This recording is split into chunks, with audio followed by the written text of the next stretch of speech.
సంతోష్ మాత గురించి చెప్పండి, అసలు అమ్మవారి లీలలు మొత్తం అమ్మవారి గురించి చెప్పండి.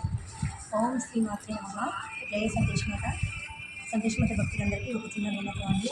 అమ్మ అని మనం పూజలు చేసి కొలిసి ఆమెకి అన్ని రకాల ప్రసాదాలు పెట్టి చేస్తేనే అమ్మవారు అని కాదు, కానీ ఆ జగన్మాతని మనం పిలిస్తే మాత్రం అమ్మ అంటే అందరికంటే ముందు ఆ తల్లే మనకు ఉంటుందండి.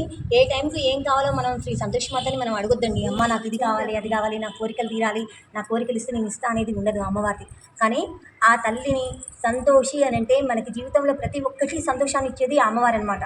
నాకు ఎక్కువ తెలీదు ఏ దేవుళ్ళ గురించి, కానీ అమ్మవారి గురించి అయితే నేను చెప్తా. కానీ ఇప్పుడు విష్ణుమూర్తి అయినా శివుడైనా తనకి కావాల్సిన వాళ్ళని వాళ్ళు వెనుకుంటారు, కానీ అమ్మవారిని ధ్యానం చేయాలన్నా, కొలవాలన్నా, పూజ చేయాలన్నా కానీ ఏరి నూట్లలోనో కోట్లలోనో ఒకరిని ఆ అమ్మవారు తీసుకొచ్చుకుంటుందండి.